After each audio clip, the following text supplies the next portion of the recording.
ወሰሉሱ ለየካቲት በዛቲ ዕለት አይረፍ። ቅዱስ ኤፍሬም መታሰቢያው ነው። በረከቱ ጋራት። በዚችም ዕለት የጴጥሮስና የሶፊያ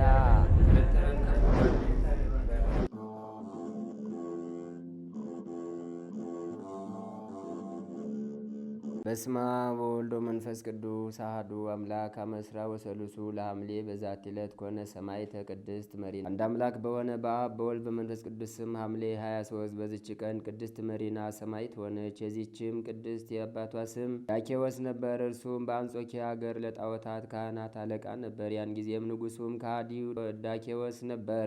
5 ዓመትም በሆናት ጊዜ እናቷ ሞተች። አባቷም ከከተማ ውጭ ለምትኖር ሞግዚት ሰጣት። እርሷም ክርስቲያናዊት ነበረች። የክርስቶስ የሆነ ሃይማኖት ትምህርትን ሁሉ አስተማረቻት። 15 ዓመትም በሆናት ጊዜ አባቷ ሞተ። ከዚህም በኋላ ሰዎች የሰማዕታት ተጋድሏቸውንና መከራቸውን ሲናገሩ ሰምታ የጌታ ክርስቶስ ፍቅር በልቧ አደረ። በሰማዕትነት መሞትንም ፈልጋ ሄደች። እዚያን ጊዜም ከሃዲ መኮንን ወደዚያች አገር ደረሰ። እርሷንም አይቶ ወደ እርሱ አስመጣትና ከወዴት ነሽ አላት። ክብር ይግባውና ከጌታ ኢየሱስ ሰዎች ወገን ነኝ፣ ስሜ መሪና ነው አለችው። ደም ግባቷንም ለሕይዋንም አይቶ መታገስ ተሳነው። እሺ ትለው ዘንድ በብዙ ነገር አባበላት። እርሷ ግን ረገመችው። የረከሱ አማልክቶችንም ረገመች። ያን ጊዜም በብረት ዘንጎች ደበድቧት ዘንድ ደሟ እንደ ውሃ እስኪፈስ ሕዋሳቶቿ ይቆራረጡ ዘንድ አዘዘ። ያን ጊዜም ወደ ጌታ እግዚአብሔር ጸለየች። የመላእክት አለቃ ቅዱስ ሚካኤልም መጥቶ አዳናት። ሁለተኛም ወደ ወህኒ ቤት ያስገቧት ዘንድ አዘዘ። ጌታችንም ወደ ሰማይ አውጥቶ የቅዱሳን ሰማዕታትንና የጻድቃን ማደሪያዎች አሳይቶ ወደ ቦታዋ መለሳት። በማግስቱም ስጋዋን በመጋዝ እንዲሰነጥቁ ጎኖቿንም እንዲሰነጣጥቁና በእስር ቤት እንዲጥሏት አዘዘ። ያን ጊዜም የመላእክት አለቃ ቅዱስ ሚካኤል መጥቶ አዳናት። በወህኒ ቤቱ ውስጥም ቁማ ስትጸልይ እጅግ የሚያስፈራ ታላቅ ዘንዶ ወደ እርሷ መጣ። ባየችውም ጊዜ ደነገጠች፣ ሰውነቷ ሁሉ ተንቀጠቀጠ፣ መናገርም ተሳናት። ያን ጊዜም እጆቿ በመስቀል ምልክት አምሳል እንደተዘረጉ በልቧም ስትጸልይ ወደ እርሷ ቀርቦ ዋጣት። ያን ጊዜም በሆዱ ተሰንጥቆ ያለ ጉዳት ወጣች። እግዚአብሔርንም አመሰገነችው። ሁለተኛም በጥቁር ሰው አምሳል ሰይጣንን አየችው። እጆቹም በጉልበቶቹ ላይ ተጨብጠው ነበር። ፊቷንም በመስቀል ምልክት አማትባ በራሱ ጠጉር ይዛ ደበደበችው፣ በእግሮቿም ረገጠችው። ያን ጊዜም ክብር ይግባውና የጌታ ክርስቶስ ዕፀ መስቀል ተገለጠላት። በላዩም ነጭ ርግብ ተቀምጣ እንዲህ ብላ አነጋገረቻት። መሪና ሆይ የመንፈስ ቅዱስን የጸጋ ረቦን ተቀብለሻልና ደስ ይበልሽ። በማግስቱም መኮንኑ ልብሷን አራቁተው ዘቅዝቀው ሰቅለው እንዲያቃጥሏት ደግሞም ውሃ ካፈሉበት ጋን ውስጥ እንዲጨምሯት አዘዘ። በውስጡም ሁና ስትጸልይ ከሰማይ ርግብ መጣ። በአፉም ውስጥ የወርቅ አክሊል ነበር። ማሰሪያዋንም ፈትቶ በአብ በወልድ በመንፈስ ቅዱስ ስም 3 ጊዜ አጠመቃት። እግዚአብሔርንም እያመሰገነች ከውሃ ውስጥ ወጣች። መኮንኑም እንደ ዳነች ባየ ጊዜ ራሷን በሰይፍ ይቆርጡ ዘንድ አዘዘ።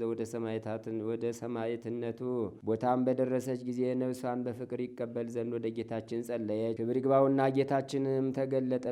ስሟን ለሚጠራ መታሰቢያዋንም ለሚያደርግ ገድሏንም ለሚጽፍ ወይም ለሚያነበውና ለሚሰማው ኃጢአቱን እንዲያስተሰርይለት ለእርሷም እርሱን እንዲሰጣት ቃል ኪዳን ሰጣት። ከዚህም በኋላ ራሷን በሰይፍ ቆረጡ።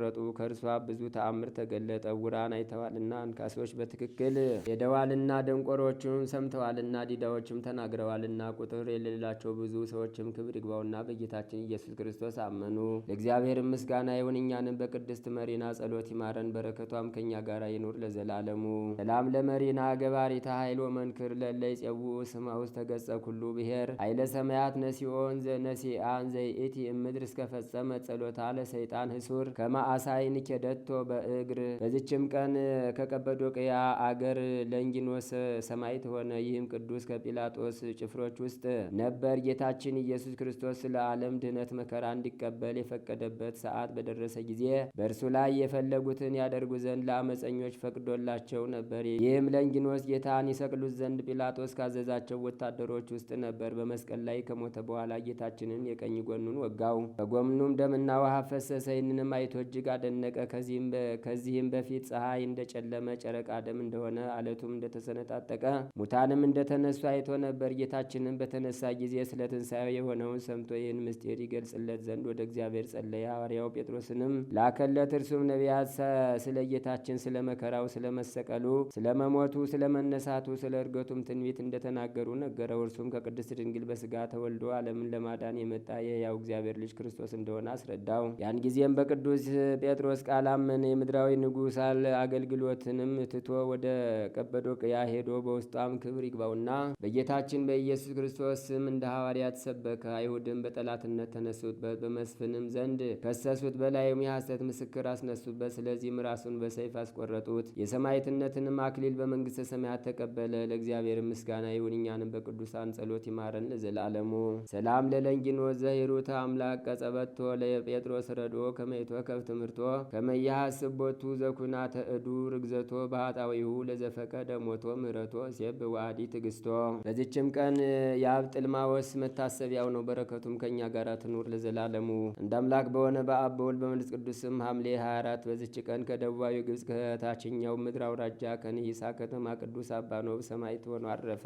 በዚችም ቀን የከበረ ሊባኖስ አባ ተክለ አዶናይና የተወልደ መድህን የሌሎቹም ማህበሮቻቸው መታሰቢያቸው ነው። በዚችም ቀን 190,084 የአባ ኖብ ማህበር ሰማዕት መታሰቢያቸው ነው። በረከታቸውም ከእኛ ጋር ትኑር ለዘላለሙ። በዚችም ቀን ለአባቶች ሊቃነ ጳጳሳት 42ኛ የሆነ የእስክንድርያ ሊቀ ጳጳሳት ቅዱስ አባ ስምዖን አረፈ።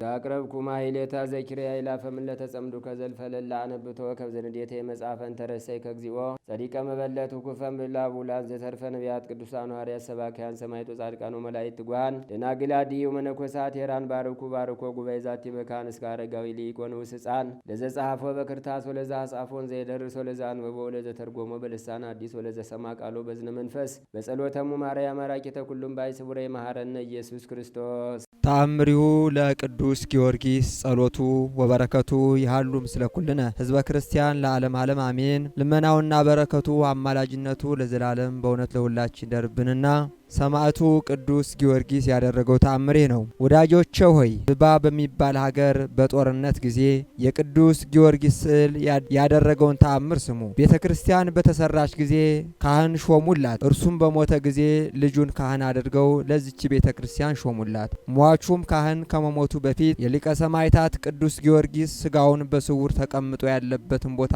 ቀጽሎ ለሚሾመው ማሳየት ነበረበት። ይህን እንደዚህ ከትውልድ ወደ ትውልድ ይተላለፍ ነበር። ይስሐቅ የተባለ ሰው ሲመተ ክህነት በተሾመ ጊዜ አንድ ልጅ ወልዶ ስሙን ዮሐንስ ብሎ ሰይሞ እንደተለመደው የሊቀ ሰማዕታት ቅዱስ ጊዮርጊስ ስጋውን በስውር ያለበትን ቦታ አሳየው። ከዚህም በኋላ የዮሐንስ አባት ይስሐቅ ከዚህ ዓለም በሞት ተለየ። ልጁ ዮሐንስ ደግሞ በተወለደ ጊዜ በሰማዕቱ ስም ቅዱስ ጊዮርጊስ ብሎ ሰየመው። ልጁ ጊዮርጊስም አድጎ በጎለመሰ ጊዜ በድንገተኛ በሽታ ታሞ ሞተ። ዮሐንስም ልጁ ጊዮርጊስ እንደሞተ አይቶ አእምሮን አጣ።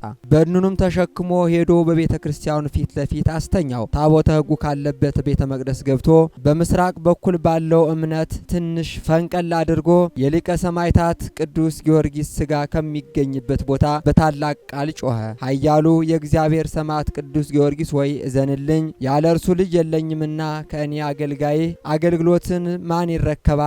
በዚህ የክህነት አገልግሎት ሌላ ሰው ሊተካ አይችልምና በማለት ከሊቀ ሰማዕታት ቅዱስ ጊዮርጊስ መቃብር ላይ ያመጣውን እምነት ከልጁ በድን ላይ አደረገው። በዚያን ጊዜ ቀላል የንፋስ ሽውታ ድምፅ ተነስቶ በልጁ በድን ላይ እፍ አለበትና ልጁ ከሞት ተነሳ። በዚያም አባትየው በኃያሉ ሰማዕት ቅዱስ ጊዮርጊስ አማላጅነት እግዚአብሔር ባደረገው ቸርነት እየተደነቀና የተወደደ ሊቀ ሰማዕታት ቅዱስ ጊዮርጊስን እያከበረ ልጁን ይዞ ወደ ቤቱ ሄደ። እኔና አባቴ በዚች ቤተ ክርስቲያን ውስጥ ካለው የሊቀ ሰማዕታት ቅዱስ ጊዮርጊስ ስዕል የተነሳ እንባረክ ዘንድ ወደ እርሷ ገብተን በጠየቅነው ጊዜ አስቀድሞ የነገርናችሁ ካህን ወደ በዓቱ አስገባን። ልጁ ሞቶ ነበር። የሞተ ልጁንም ስጋ በሊቀ መላእክት በሊቀ ሰማዕት ቅዱስ ጊዮርጊስ ስጋ ላይ ባኖረው ጊዜ ነፍሱ ወደ በድኑ ተመልሳ ልጁ እንደተነሳ ነገረን። እኛም የተወደደ ሊቀ ሰማዕታት ቅዱስ ጊዮርጊስ ስጋውን አሳይቶን ከእርሱ እንባረክ ዘንድ ለመን ነው። ፈጥኖም በሳጥኑ ውስጥ የነበረውን የተወደደ ሊቀ ሰማዕታት ቅዱስ ጊዮርጊስ ስጋውን አመጣልን። ያንንም ሳጥን በከፈተው ጊዜ በውስጡ የተወደደ ሊቀ ሰማዕታት ቅዱስ ጊዮርጊስ ስጋን 3 አካላትን አግኝቶ ከእርሱ ተባረክን። የሰጠንን ይህንንም ሳጥን መልሶ ወደ ቤተ ክርስቲያን ውስጥ አግብቶ አኖረው። የተወደዳችሁ ወንድሞች ሆይ በዚች ቤተ ክርስቲያን ያረፈች የዚህ ሰማዕት የተወደደ ሊቀ ሰማዕታት ቅዱስ ጊዮርጊስ ስጋው ያደረገችውን ተአምር በፍጹም ልብ ተመልከቷት። ካህኑ ዮሐንስንም ዮሐንስም ከሞተ በኋላ ሰማዕቱ ያስነሳው ልጁ ጊዮርጊስን እኔ አባ ቴዎዶጦስ በዓይኔ አይቻለሁ። ወደ ኢትዮጵያም በሄድኩበት ጊዜ ሸኝተውኝ ሁለቱም በሕይወት እዚያው ትቻቸው ሄድሁ። ዘወትር ችላ ሳይል ወደ አምላኩ በመለመን የሚያድናቸውንም ተስፋ የሚያደርጉትን ሁሉ ፈጥኖ የሚራዳውንም የተወደደ ንዑድ ክቡር ኮከበ ክብር ኃያል መስተጋድል ሊቀ ሰማዕታት ቅዱስ ጊዮርጊስ ጸሎትና በረከቱ በሕዝበ ክርስቲያን ላይ ጸንቶ ይኑር ለዘላለሙ አሜን። የሚወደኝ ቢኖር አለ መስቀሉን ተሸክሞ ዕለት ዕለት ይከተለኝ ነው የሚለው። የሚሸከመው መስቀል ዕለት ዕለት የሚሸከመው መስቀል ነው። በእሳት ካጋሉ በኋላ ሁለት አይኑን አወጡት። አይኑን አውጥተው ጨርሰው ከዚያ ምን አሉ? ቀጥለው በሕይወት እንድትኖር እንድንፈቅድልህ ከፈለክ አሉት። ካሳወሩት በኋላ አይኑን ካወጡት በኋላ እንድትኖር እንድንፈቅድልህ ከወደድክ ክርስቶስን ካደው አሉት። ካደው። የዚህ ሰው መልስ አስደናቂ ነበር። የዚህ ሰማዕት መልስ ምን አለ? አሁን እግዚአብሔር አለ ይላል። አላውን ይህን ግፋይን፣ ይህን መከራይን፣ ይህን ራባይን፣ ይህን ጥማይን፣ ይህን ስደታይን እንላለን። የእናንተ አባቶች ከዚህ በላይ አስተናግደዋል ክርስቶስ። እንደ እግዚአብሔር አምላካችን መልካም ፈቃድ ባለን ውስን ጊዜ የምንማርበት የትምህርታችን ርዕስ መልካሙ ጦርነት የሚል ይሆናል። ዛሬ ሁላችን እንደምናውቀው የታላቁ ሰማዕት የቅዱስ ጊዮርጊስ ወርሃዊ መታሰቢያ ዕለቱ ነው። ይህን ታላቅ ሰማዕት የምናስበው ቤተ ክርስቲያን የምታስታውሰው የምታዘክረው በሕይወቱ ክርስትናውን ለመጠበቅ ያስተናገደውን በጥብዓት የተቋቋመውን የዚህን ዓለም መከራ ታላቅ ውለታ አድርጋ ስለምትቆጥር ነው። ከዚህ የተነሳ እነዚህ ሰማዕታት በእኛ ሕይወት ውስጥ በጣም ብዙ ጉልህ አስተዋጽኦ አላቸው። ለመታመናችን፣ ክርስትናችንን ለመጠበቃችን የተለያዩ በጊዜ ሂደት የሚገጥሙን ነባራዊ ሁኔታዎች ከታላቁ መንግስት ሊለዩን እንደማይገባ የሚያስተምሩን ሞዴሎቻችን፣ ምሳሌዎቻችን ናቸው። ከዚህ አንጻር በዚሁ ዙሪያ ላይ የሆነ ትምህርት ነው የምንማረው። ርዕሳችንን እንዳየነው መልካሙ ጦርነት የሚል ነው። የጦርነት መልካም እንዴት ያለ ነው ብለን ሁላችን እንጠይቅ ይሆናል። ጦርነት እንደምታውቁት አገር ያፈርሳል፣ ደም ያፋስሳል፣ ሕፃናትን ወላጅ አልባ አድርጎ ያስቀራል፣ ሕይወት ያጠፋል እና ጦርነት የሚያስቀረውም ትዝታ ጠባሳ ነው።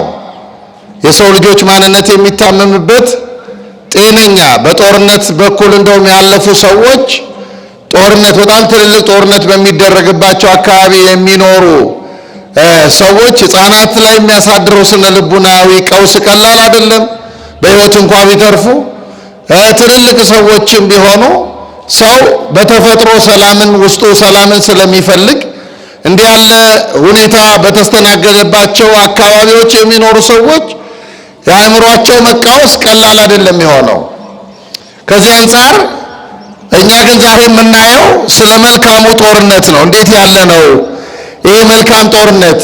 መልካም ጦርነት ማለትስ ምን ማለት ነው የሚሉትን 1 3 4 ነጥቦች ባጭሩ ለማየት እንሞክራለን። ሐዋርያው ቅዱስ ጳውሎስ ለልጁ ለጢሞቴዎስ በጻፈለት መልእክቱ በአንደኛ ጢሞቴዎስ መልእክት በምዕራፍ 6 ቁጥር 12 ላይ መልካሙን የእምነት ገድል ተጋደል ይለዋል።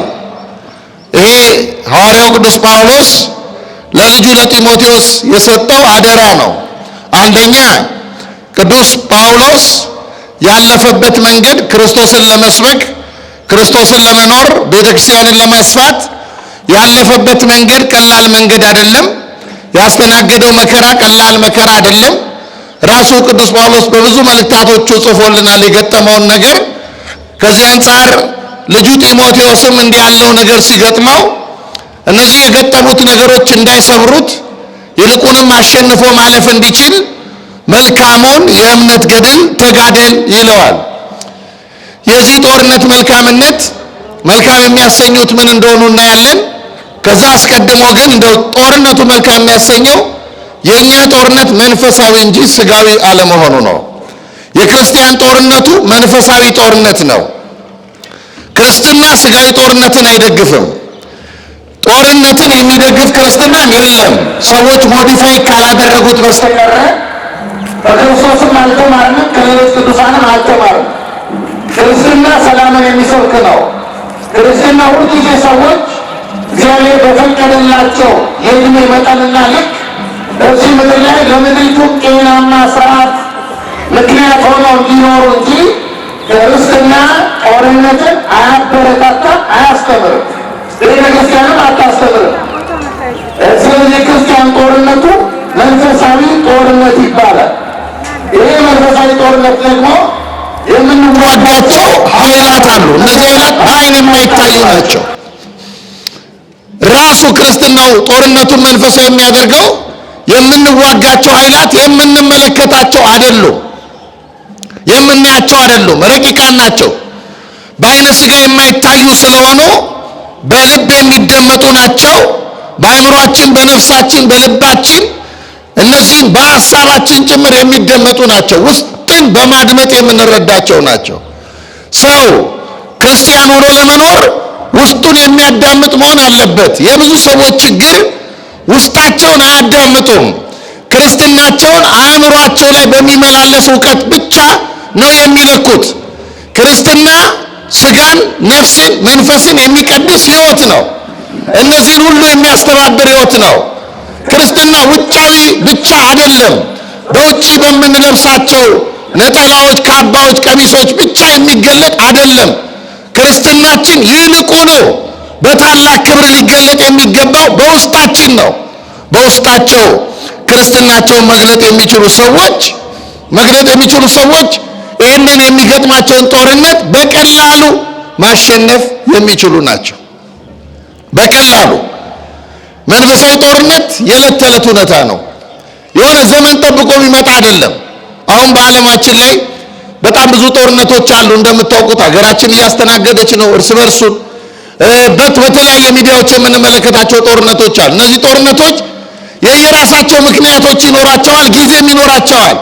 በጊዜ ይጀምራሉ፣ በጊዜ ያበቃሉ። ለክርስቲያኖች የሚገጥማቸው ጦርነት ግን የዕለት ተዕለት ነው።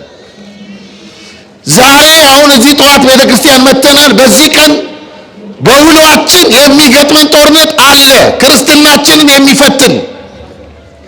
ያንን ጦርነት ማሸነፍ ማለት ነው። ያንን ጦርነት የማሸነፍ ሂደት መልካም ጦርነት ይባላል። ለምንድን ነው ጦርነቱ በየዕለቱ የሚገጥመን?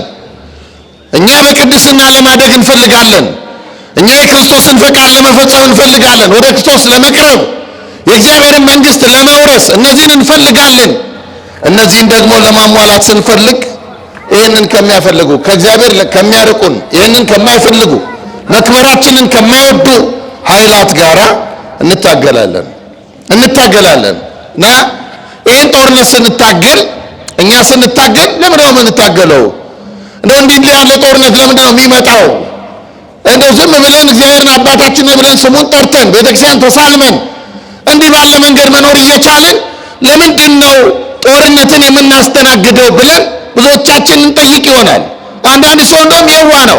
አሁን እኮ ሰይጣን ባይፈጠር ኖሮ እኮ እኔ እኮ አልሳሳትም ነበር፣ ከእግዚአብሔርም አልጣላም ነበር ብሎ ሊያስብ ይችላል።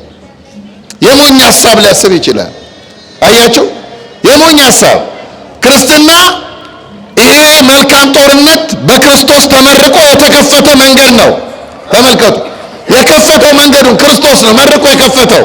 አምላካችን ክርስቶስ በመስቀል ላይ ሞተልን ስንል፣ በመስቀል ላይ ተሰቀለልን አዳንን ስንል መከራችንን አራቀልን ብቻ እያልን ሳይሆን ራሱ ክርስቶስ የመስቀልን መንገድ መርቆ ከፍቶልናል። መለኮታዊና አባታዊ ግብዣ ነው እያቀረበ ያለው ክርስቶስ። ለዚህ ነው የሚወደኝ ቢኖር አለ መስቀሉን ተሸክሞ ዕለት ዕለት ይከተለኝ ነው የሚለው። የሚሸከመው መስቀል ዕለት ዕለት የሚሸከመው መስቀል ዕለት ዕለት። ስለዚህ እነዚህ መንፈሳዊ ጦርነቶች፣ ይሄ መንፈሳዊ ጦርነት፣ ይሄ መልካም ጦርነት አንደኛ የምንዋጋው ከውስጥና ሁለተኛ ደግሞ ከውጭ ነው። ከውስጥ የሚመነጭ ጦርነት አለ። ይሄ ከውስጥ የሚመነጨው ጦርነት ምኞት ነው፣ ፈተና ነው፣ የኃጢአት አስተሳሰብ ነው፣ ክፋት ነው፣ ጥላቻ ነው። ይሄ ከውስጥ የሚበቅል ነው፣ ክርስትናችንን የሚቃረነው፣ ከኛ በቅሎ እኛን የሚያጠቃን፣ እኛ ወልደ ነው እኛን የሚገለን፣ ልክ እንደ ፉኝት አያችሁ። ክርስትናችንን የሚገለው፣ ክብራችንን የሚገለው ከውስጣችን የሚመነጭ። በጣም ብዙ ሰዎች ከውስጣቸው በሚመነጭ ክፋትና ጥላቻ ምክንያት ራሳቸውን ይገሉታል። ታውቃላችሁ? ራሳቸውን። እነ ቅዱስ ጊዮርጊስ ይህን ያሸነፉ ናቸው። ይህን ያሸነፉ ናቸው።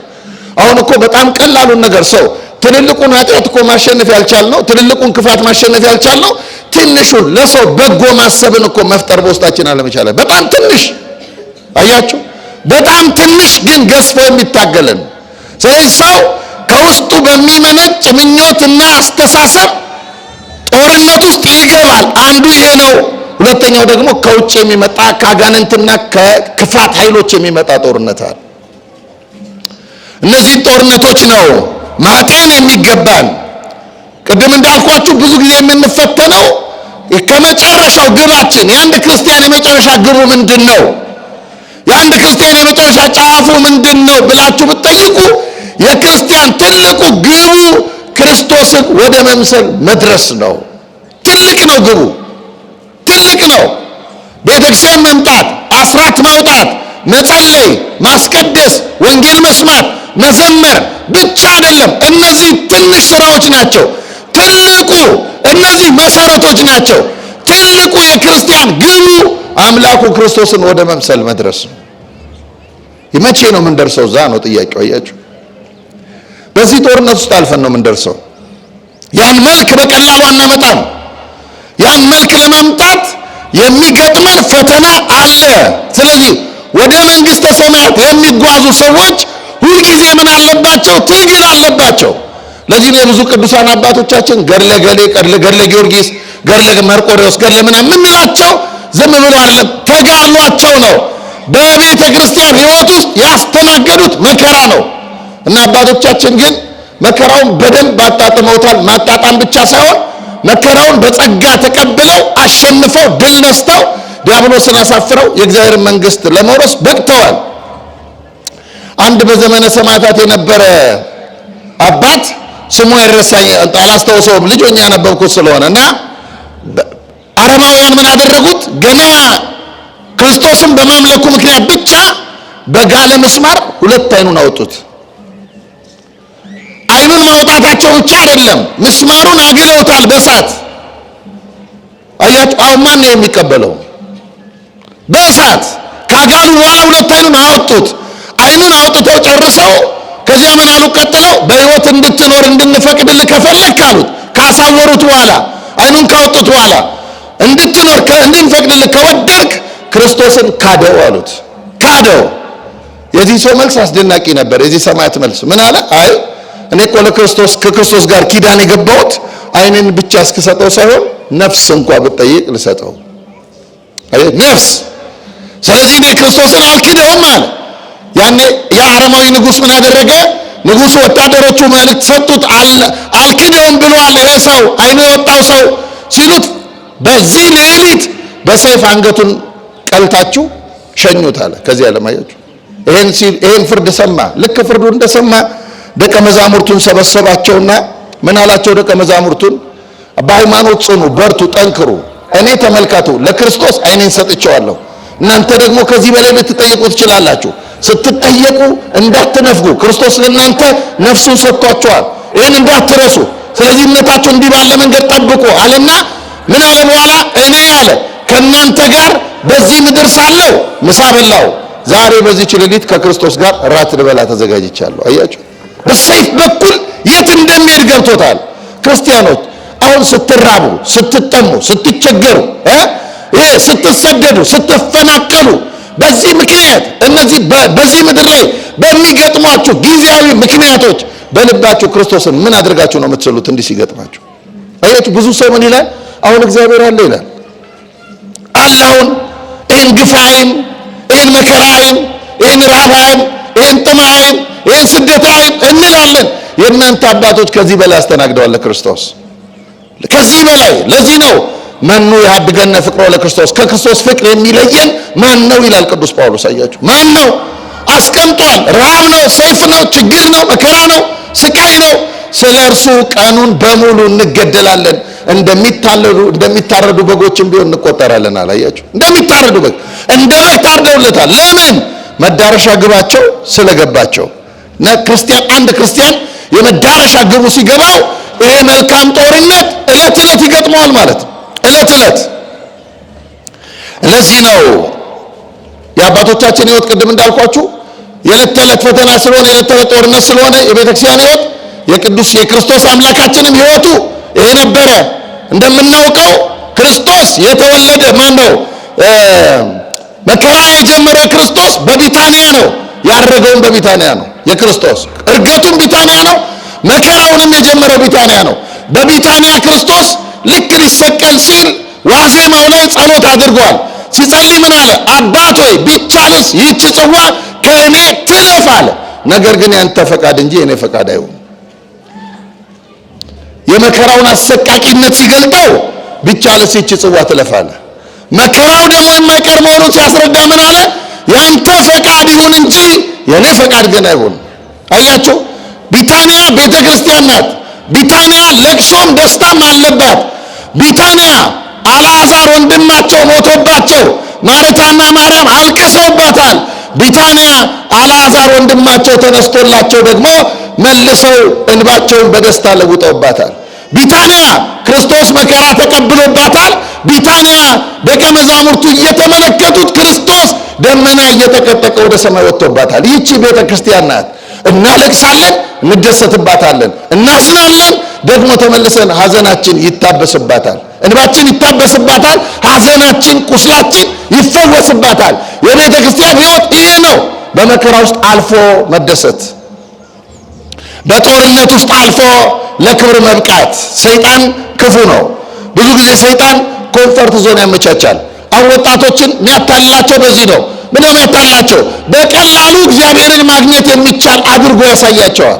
አያችሁ ትልቁን ከፊታቸው የሚጠብቃቸውን የሚዘጋጅላቸውን የክብር አክሊል ለመንጠቅ የተጋድሎውን መንገድ ይሄ ምን አደከመህ? ምን ያደክመሃል? በጾም ምን ያደክመሃል? በጸሎት ምን ያደክመሃል? አንተ ኢየሱስ እኮ ካልክ ለአንተ በቂ ነው ይለዋል በጆሮው። ይሄ እውነት መስሎት ብዙ ሰው ይወጣል። አያችሁ ከቤተ ክርስቲያን። እኛ ግን አለን ምን አለን? ጦርነት አለብን። ጦርነቱ ምንድን ነው? መልካም። እስቲ መልካም በሉ። መልካም መልካም ጦርነት፣ ቢቀር የማንለው ጦርነት፣ አሸናፊነታችን ከተዘጋጀን የተረጋገጠበት ጦርነት፣ መልካም ጦርነት፣ መልካም። ለዚህ ነው ነቢየ እግዚአብሔር ቅዱስ ዳዊት ምን ይላል? በዚህ በመዝሙረ ዳዊት መዝሙር 52 ቁጥር 8 ላይ እኔስ በእግዚአብሔር ቤት እንደለመለመ እንደ ወይራ ዛፍ ነኝ ይላል። አያችሁ እንደ ወይራ ዛፍ፣ ጽድ አይደለም፣ ባህር ዛፍ አይደለም። ወይራ ጠንካራ ነው። ወይራ የማይሰበር ነው በቀላሉ። የክርስቲያን ሕይወት ይሄ ነው። እግዚአብሔር በመቅደሱ የተከለን እንድንሰበር አይደለም፣ ፍሬ እንድናፈራ ነው። መንገድ ላይ ተሰብረን እንድንቀር አይደለም፣ ለፍሬ በቃን መሆን እንድንችል ነው። ስለዚህ ይሄ ጦርነት መልካም ጦርነት ነው። መልካም ነው፣ ግን ውጊያ አለ። ከምንድን ነው የምንዋጋው? የክርስትና መንገዱ ቅድም እንዳልኳችሁ መስቀለኛ ነው። የመስቀል መንገድ ነው። ቤተክርስቲያንን በደንብ አይታችኋት ከሆነ ከስር ታቦቷ ነው ያለው፣ ከላይ መስቀሏ ነው ያለው። ቤተክርስቲያን ማለት ይቺ ናት። ከስር ታቦቷ ነው ያለው። ክብሯ አይታይም በዚህ ምድር። ታቦቱ ተመልከቱ፣ መክበሪያችን የሆነው ቅዱስ ሥጋውና ክቡር ደሙ የሚፈተትበት ነው። ክብሩ በቀላል አይታይም። በዚህ ምድር በዓይነ ሥጋ አታዩትም። በዚህ ምድር የሚታየው ምንድን ነው ብትሉኝ መከራ ነው። መስቀሉን በቀላሉ እናየዋለን፣ ከላይ ነው ያለው። የቤተክርስቲያን ሕይወት ይሄ ነው። በተጋድሎ በኩል ወደ ክብር መምጣት፣ ወደማይታየው ክብር መምጣት፣ ወደ ታላቁ ክብር መምጣት።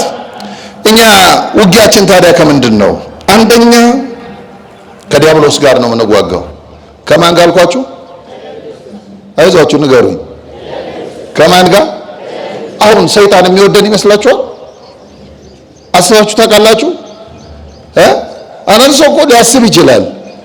ሰይጣን የሚወደው ይመስለዋል። አንድ ሰው ደውሎልኝ አንድ ጊዜ ሆናል ይመስላችሁ፣ በጣም ሩቅ ነው፣ ሩቅ ጠረፍ ነው፣ የኢትዮጵያ ጠረፍ ነው የሚኖረው እና ከዚያ ደወለልኝ። መምህር አለኝና አንድ የሆነ ጠበል ጠየቀኝ። እንዲህ የሚባል ጠበል መሄድ ፈልጌያለሁ፣ መንገዱ እንዴት ነው አለኝ። ያው የጠየቀኝ ደግሞ ሌላ ጠረፍ ነው። ከዚያ ጠረፍ መጥቶ አዲስ አበባ ደርሶ እንደገና ሌላ ጠረፍ 700 ኪሎ ሜትር ይመጣል፣ እንደገና ሌላ 700 ኪሎ ሜትር ይጓዛል። እና በጣም ገርሞኝ ለምንድን ነው ከዛ እዚህ ድረስ የምትሄደው? መንገዱ ይሄ ነው፣ ግን እንደው ምን ልታረግ ነው የምትሄደው? ጠበል እዛው እናንተ መቅደስ የለም እዛው ያለበት ሀገር አልኩት። ቤተክርስቲያን ጠበል የለም አልኩት። አይ አለ አለኝ። እና ታዲያ ምን ልታረግ ነው የምትሄደው ስለው ሰይጣን ይታያል ተብሏል እዛ ሄዳለሁ አለ። እንዴ ሰው ሰይጣንን ለማየት 1400 ኪሎ ሜትር ያቋርጣል? ይሄ ጤና ይመስላችኋል? ይመስላችኋል ክርስቲያኖች? በእውነት ጤና አይደለም። ይሄ ጤና አይደለም፣ ጤና አይደለም። ሰይጣን ክፋቱ ተመልከቱ። መልካም በሚመስሉ ነገሮች ነው የሚዋጋን ዲያብሎስ የሚያጠጋን። አልጋ በአልጋ አይደለም ክርስትና። በሌላ ነገር ባያገኘን እንኳን ተመልከቱ፣ በኃጢአት ባያገኘን ለቤተ ክርስቲያን ቅርብ በሚመስሉ ነገሮች ያታልልናል ዲያብሎስ። ቅርብ ብዙ ሰዎችን እኮ አሸንፏቸዋል። ማለዳ እሑድ ሰንበተ ክርስቲያን ተነስተው አያስቀድሱም። የት ናቸው? ጉዞ ጀሪካን ይዞ። እኔ አሁን ስመጣ የምኖረው አባዶ አካባቢ ነው። ወደዚህ ወደ ማርያም ስመጣ ሌሊት መገናኛ ጋር ተሰልፈዋል፣ ነጠላ ለብሰው ልጆቻቸውን ሕፃናቱን ይዘው ምን ጠበል ጀሪካን ይዘው የት ነው የሚሄዱት? ጠበል። ይሄ በጣም አደገኛ ነገር ነው ክርስቲያኖች። ጠበል አያስፈልግም እያልኳቸው አይደለም፣ ግን ሰው የቱ እንደሚበልጥና ምን ማድረግ እንዳለበት እንዴት አይለይም? እኔ ሰው ከቅዳሴ ርቆ ጠበል ለጠበል መንከራተቱ ብቻ ያጸድቀዋል? አያችሁ ሰይጣን እንዴት በቀላሉ እንደሚያሸንፈን። እኛ ነን የተገኘንለት። ዲያብሎስ ተመልከቱ ሁልጊዜ ነው የሚዋጋው። አንድ አባት ምን ይላል? ሰይጣን የለም ትላለህ ብሎ ይጠይቅና መኖሩን ለማረጋገጥ ከፈለክ ለመጸለይ ሞክር ይላል። ምን ለማድረግ ሞክር? ልክ ስንጸልይ ያዛጋናል። አያችሁ አሁን አይታችኋል። አንዳንድ ሰዎች ፊልም ሰው አይደክማቸውም ሲጸልዩስ፣ እንደው መጽሐፍ ቅዱስ ገልጠው ማንበብ ሲጀምሩስ ያዛጋቸዋል። ከዚያስ ክድን በቃ ሰይጣን ተሸነፉ ማለት ነው በዲያብሎስ። አያችሁ ዲያብሎስ ሁልጊዜ ይዋጋል። የሚዋጋን ሰይጣን እርሱ የወደቀ መልአክ ነው፣ ወድቋል። ቅዱስ ሚካኤል አሸንፎታል፣ ድል የተደረገ ነው። ግን እኛን ለመጣል ተግቶ የሚሰራ ነው፣ ተግቶ። ስለዚህ አንድ ክርስቲያን በማለዳ ሲነሳ ዲያብሎስ የሚባል ጠላት እንዳለው ማሰብ አለበት። እየሰማችሁ ነው? ማን የሚባል ዲያብሎስ ጠላት። ስለዚህ እኮ ነው በየዕለቱ በዘወትር ጸሎት ቤተክርስቲያን አዛኛ እናንተ የምታነቡት ውዳሴ ማርያም ላይ አስቀምጣልናለች። ጠላቴ ሰይጣንን እክደዋለሁ በየቀኑ። ይሄ ቀላል ጸሎት እንዳይመስላችሁ። ጠላቴ ሰይጣን ዲያብሎስ ጠላት ነው። አንተ የክርስቶስ ነህ። የእሱ ጠላት ያንተ ወዳጅ ሊሆን አይችልም። ጠላት ነው ዲያብሎስ። አንዳንድ ሰዎች በየጠበሉ ዲያብሎስ መሰከረ፣ ጎረቤቴ ናት ለካ መተት ያደረገችብኝ፣ እዚህ ጠበል እኮ ሰይጣኑ ተናገረ የሚሉ ሰዎች እንዳሉ ታውቃላችሁ? ይህ ጅሎች ናቸው። እነዚህ ጅልነታቸውን ተጠቅሞ በቀላሉ የጣላቸው ናቸው ሰይጣን። አያችሁ? አዎ ውሃ ቢጠሙ ከምታጠጣቸው ጎረቤታቸው ሊለይ በቀላሉ። ሰው እንዴት የሰይጣን ምስክርነት ይሰማል? የእግዚአብሔር ሆኖ መጽሐፍ እኮ ከእግዚአብሔር የሆነ የእግዚአብሔርን ቃል ይሰማል ነው የሚለን። የማንን ቃል? የማንን ቃል? ከማን የሆነ? እኛ ከማንን? ስለዚህ ማንን ነው መስማት ያለብን? በቃ ሰው እንዴት ይሄ ይቸግረዋል? አየች ሰይጣን የሰይጣን ምስክርነት ለማዳመጥ ጠበል የሚሄዱ ሰዎች አሉ። ጠበል ይሄ ልክ አይደለም። አየች መሸነፍ ነው ይሄ። ጠበሉን እኛ መሄድ ያለብን ለመጠጣት ነው። ጠበሉ ጋር መሄድ ያለብን ለመጠመቅ ነው። ጠበሉ ጋር መሄድ ያለብን በረከት ለማግኘት ነው። የሰይጣን ምስክርነት ለመስማት አይደለም። ሰይጣንን እንድንሰማው አልተፈቀደልንም። ክርስቲያን ሰይጣንን እንዲሰማ አልተፈቀደለትም። ሰው ውጊያ አለ፣ ሰይጣን ውጊያ ያመጣል። የሰይጣን ውጊያው ደግሞ በጣም የሚገርመው የሚያባብሉ ነገሮችን በማዘጋጀት ነው። ሊያሸንፉን የሚችሉ ሊማርኩን የሚችሉ ነገሮችን በማዘጋጀት ነው። መጽሐፍ ምን ይላል? በዚህ ራዕየ ዮሐንስ ምዕራፍ 12 ቁጥር 9 ላይ ዓለሙንም ሁሉ የሚያስተው ዲያብሎስና ሰይጣን የሚባለው ታላቁ ዘንዶ እርሱም የቀደመው እባብ ወደ ምድር ተጣለ ነው የሚለን። አያችሁ፣ ወዴት ተጣለ? ወደ ምድር። ለምን? ተሸንፎ። ግን እኛን ያስታል፣ ካገኘን ያስታል። ለዚህ ነው ጌታችንም እናንተ ከአባታችሁ ከዲያብሎስ ናችሁ ይላቸዋል ፈሪሳውያንን፣ ጸሐፍት ፈሪሳውያንን። አያችሁ፣ አብርሃም አባት አለን ትላላችሁ፣ እናንተ ግን ከአባታችሁ ከዲያብሎስ ናችሁ፣ የእሱን ስራ ትሰራላችሁ። ክርስቲያን ከሰይጣን ፈተና አለው። እሱ ሁልጊዜ ድክመታችንን ለማግኘት የሚተጋ ነው። ድክመታችንን ይፈልጋል እና በሕይወታችን በደልን ያለማምዳል ዲያብሎስ። ዲያብሎስ ግን በቀላሉ የምናሸንፈው እምቢ በማለት ብቻ ነው። እስቲ እምቢ በሉ። አሁን እምቢ ያቅታል? እምቢ በሉት ይላል መጽሐፍ። አያችሁ፣ ዲያብሎስን እምቢ በሉት ከእናንተ ይርቃል። ይሄ ብቻ የሚበቃው ነው። ግን እሱን እምቢ ወደ ማለት ለመድረስ ዋጋ ያስከፍላል ነው ዋጋ። ስለዚህ ሰው በምን ይፈተናል? በሰይጣን አንዳንዴ ምላሳችንን ይዘረገዋል ዲያብሎስ፣ በስድብ ይዘረገዋል። አሁን ቀን ሙሉ ምላሳቸው በስድብ ተከፍቶ በስድብ የሚዘጋ እኮ አለ። ምስጋናና ጸሎት የማያውቅ የለም። ማህበራዊ ሚዲያው ላይ ተመልከቱ። በስድብ ቄሱን ይሰድቡታል፣ መነኩሴውን ይሰድቡታል፣ ምኑን ይሰድቡታል። ተሳድበው ውለው ክብሩን እግዚአብሔር ይውሰድ ይላሉ። ደግሞ እንዴት አይነት ፌዝ ነው ይሄ! ሰይጣን እንዴት እንደሚጫወት ተመልከቱ ሰው ላይ። አያችሁ፣ ከአንድ ክርስቲያን ከእኔ ምን ይጠበቃል? እርሱን ለማሸነፍ እግዚአብሔርን ለመምሰል አይልም ሰይጣን። እገሌ ሌባ ነው ይላል። ጥሩ ይበል፣ እገሌ ሌባ ነው። ግን እገሌ ሌባ ነው የሚለው ሰው እገሌ የተቀመጠበት ቦታ ቢቀመጥ አይሰርቅም? አንድ ሰው ሞራል የሚኖረው እኔ ንጹህ ነኝ እገሌ ሌባ ነው ብሎ ለመናገር ሞራል የሚኖረው ተመሳሳይ ቦታ ላይ ተቀምጦ እሱ ሳይሰርቅ ከቀረ ብቻ ነው ሞራል የሚኖረው። እኛ ብናገኝ የማንተው ከሆነ ልባችን የሚለን እገሌ ሌባ ነው ማለት እኛ እንዴት ለምን ተሳደባለን ነው። አልተሰጠንም። ክርስቲያን በተሰጠው ነው መኖር ያለበት። ስለዚህ ምን አለ? ከዲያብሎስ ጋር ውጊያ አለ። ሁለተኛ ከዓለማዊነት። እስቲ ዓለማዊነት በሉ። ዓለማዊነት ቀላል እንዳይመስላችሁ። በአምስቱ የስሜት ሕዋሳቶች የምናስተናግደው ነው፣ ግን በጣም ለኛ ቅርብ ነው። በጣም ረቂቅ ነው።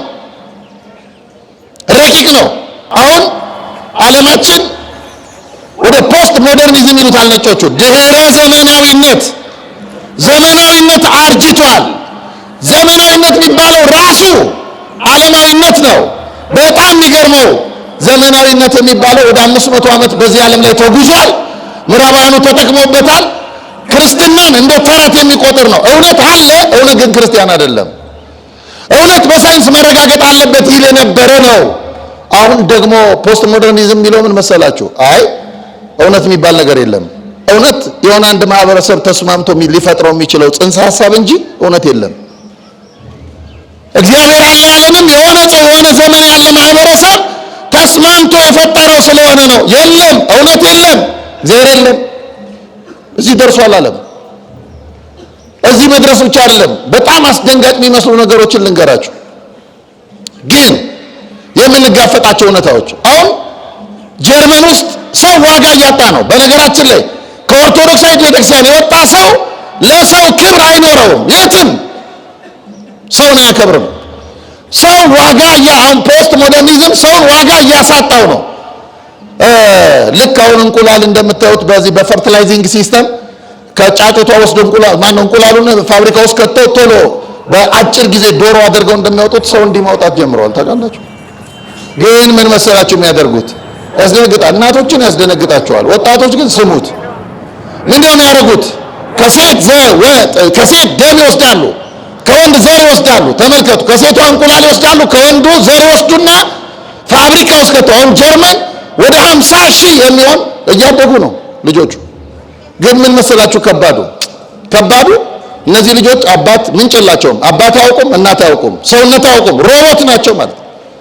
አረመኔዎች ናቸው ማለት ነው። ርኅራኄ የላቸውም ማለት ነው። ሕፃን ሲያለቅስ ሊያዝኑ አይችሉም። ሰው ሲሰቃይ ሊያዝኑ አይችሉም። ሰው ሲራብ ርኅራኄ ሊሰማቸው አይችልም። ኦርቶዶክሳዊነት ከዚህ ጋር ነው የሚፈተነው። ከዚህ ጋር አሁን እየመጣው ሬዲዮ እየሰማው ነበር እና በጣም የገረመኝ አንድ ሰው ሞት ተፈርዶበት ዓለም እንዴት እንደቀልደኛ እንደሆነች ነው የምነግራችሁ። ሞት ተፈርዶበታል እና ሞት ፈርዶበት የሞት የተፈረደባቸው ሰዎች በሙሉ ምን ያላቸው ልክ ወደ ሞት ከመሄዳቸው በፊት የሚፈልጉትን እንዲበሉ ያስመርጧቸዋል። አሁን ምን ያደርግላቸዋል? ወደ ሞት የሚሄድ ሰው እና ሰውየውም ተቀብሎታል። ይመርጣል። ቺክን ይላል፣ ዶሮ ይላል፣ ምናምን ይላል፣ አይስክሬም ይላል፣ ጣፋጭ ነገር ይላል፣ ለስላሳ ይላል። በልቶ ጠጥቶ ደስ ያለውን ከበላ በኋላ ግን በምን እንደሚገሉት ታውቃላችሁ? በናይትሮጂን አሰቃይተው። ዓለም እንዲህ እያሰበች ነው። አያችሁ? ለምን ያለ እግዚአብሔር ነው የምትኖረው? ያለ እግዚአብሔር ሐዘኔታ የላትም ዓለም። ስለዚህ ምን አለብን? ከዓለማዊነት ጋር ውጊያ አለብን። አምላካችን ኢየሱስ ክርስቶስ የሰማነውን በዝን ልቡናችን ይጻፍብን፣ ከቅዱሳን ረድኤት በረከት ያሳትፈን፣ ሰላም ቀን ያውለን፣ በዓሉን የበረከት በዓል ያድርግልን። አምላካችን ቅድስት ተዋሕዶ ሃይማኖታችን አስፋልን፣ ምእመናንን በሃይማኖት አበርታልን። የሰላም አምላክ ሰላምን ስጠን። ቀኑን ባርከ ቀድሰ በሰላም አውለን። አቡነ ዘበሰማያት ይትቀደስ ስምከ ትምጻእ መንግሥትከ ወይኩን ፈቃድከ በከመ በሰማይ ከማሁ በምድር ሲሳየነ ዘለለ ዕለትነ ሀበነ ዮም ወኅድግ ለነ አበሳነ ወጌጋየነ ከመ ንሕነኒ ንኅድግ ለዘአበሰለነ ኢታብአነ እግዚኦ ውስተ መንሱት አላ አድኅነነ ወባልሐነ እምኩሉ እኩይ እስመ ዚአከ ይእቲ መንግሥት ኃይል ወስብሐት ለዓለመ ዓለም። በሰላመ ቅዱስ ገብርኤል መልአክ ኦ እግዝእትየ ማርያም ሰላም ለኪ ድንግል በሕሊናኪ ወድንግል በሥጋኪ እመ እግዚአብሔር ጸባኦት ሰላም ለኪ ቡሩክት አንቲ እምአንስት ወቡሩክ ፍሬ ከርሥኪ ተፈሥሒ ፍሥሕት ኦ ምልዕተ ጸጋ እግዚአብሔር ምስሌኪ ሰአሊ ወጸልይ ምህረታ በፍቅር ወልኪ ኢየሱስ ክርስቶስ ከመ ይሥራይ ለነ ኃጣውኢነ ተማኅፀነ ብኪ ኦ ተወካፌ ንስሐ ወሰራይ ኃጢአት ኢየሱስ ክርስቶስ ስረይ ኃጢአትየ ወኃጢአተ ኩሉ ሕዝብ ከማይሠራ ኃጢአት እግዚአብሔር ይፍታ። ንቁ ሚዲያ ለተመልካቾቹ ከሚያደርሳቸው ዕለታዊ ሳምንታዊና ወርሃዊ ዝግጅቶች መካከል የየዕለቱን ስንክሳር ወርሃዊና ዓመታዊ የቅዱሳን ገላትና ድርሳናትን በኢትዮ ማህበር የዩቲዩብ ቻናል ያቀርባል። የየዕለቱን ስንክሳር ባሉበት ሆነው በማድመጥ እንዲሁም ወርሃዊና ዓመታዊ የቅዱሳንን ዜና ሕይወታቸውን በማድመጥ ከቅዱሳኑ በረከትና ረድኤት እንዲያገኙ ንቁ ሚዲያ የሁል ጊዜ ምኞቱ ነው። በየዕለቱ የሚለቀቁ ዜና ቅዱሳንን ላይክ፣ ሼርና ሰብስክራይብ በማድረግ አገልግሎቱን ይደግፉ። ንቁ ሚዲያ ርቱ የቤተ ክርስቲያን ልሳን